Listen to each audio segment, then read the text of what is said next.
அன்பார்ந்த மாணவர்களே, இன்னைக்கு நம்ம வந்து 12ஆம் வாய்ப்பாடை எப்படி எளிமையாக கற்றுக்கிறது அப்படிங்கிறது பார்க்க போகிறோம். புரியுங்களா? ஏற்கனவே 9ஆம் வாய்ப்பாடு பார்த்தோமா எளிமையா. இப்போ 12ஆம் வாய்ப்பாடை எப்படி எளிமையாக கற்றுக்கிறதுங்கிறது பார்க்க போகிறோம். இப்போ ஃபஸ்ட்டு என்ன பண்ண போகிறோம் அப்படின்னா, இப்போ ஒற்றை எண்கள்லாம் சொல்லுங்க பார்ப்போம்.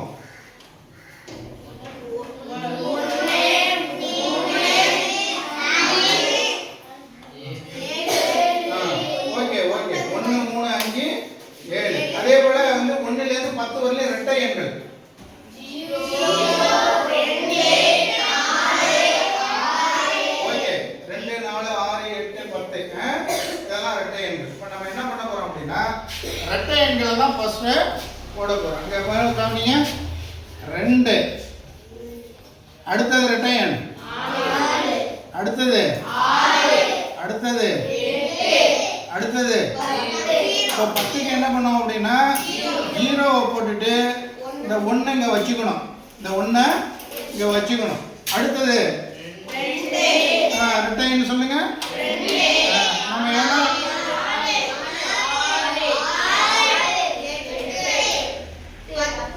10க்கு சைபர் 1 இங்கே வச்சுக்கணும். புரியுங்களா? இப்போ இந்த வரிசையை முடிச்சிட்டோம். இப்போ என்ன பண்ண போகிறோம் அப்படின்னா 1 ல இருந்து 10 வரையிலே நம்பரை போட போகிறோம். புரியுதா? இங்க கவனிங்க.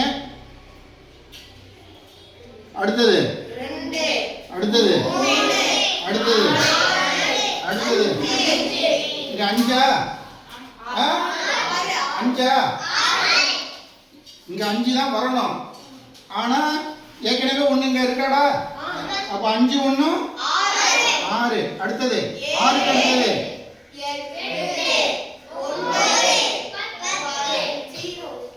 10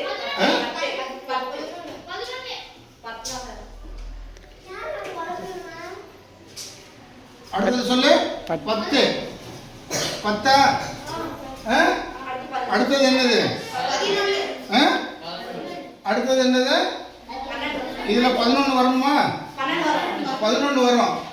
அடுத்தது என்ன? 9க்கு அடுத்தது 10 10க்கு அடுத்தது 11 வரணும். இங்க ஏற்கனவே என்ன இருக்கு? 1 இருக்கு. அந்த 1ஐயும் சேர்த்தோம்னா என்ன ஆயிரும்? 12 வந்துருமா? 12 வந்துருமா?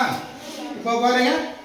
1 12 12 2 12 24 3 12 36 4 12 48 5 12 60 6 12 72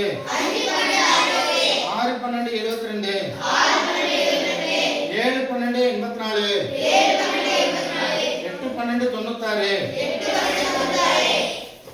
8 12 96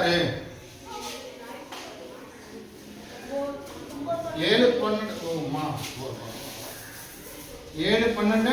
84 8 12 ஆமா ரைட்டு தான். ரைட்டா தான். அப்புறம் 9 12 5 12 ரைட்டா வந்துட்டா. இது எளிமையா இருக்காது. 12ஆம் வாய்ப்பாடு வந்து தெரியாதவங்க நம்ம என்ன பண்ணிடலாம்? எளிமையா எழுதிட்டு என்ன பண்ணிடலாம்? ஈஸியா கத்துக்கலாமா? சரி எழுதிங்க.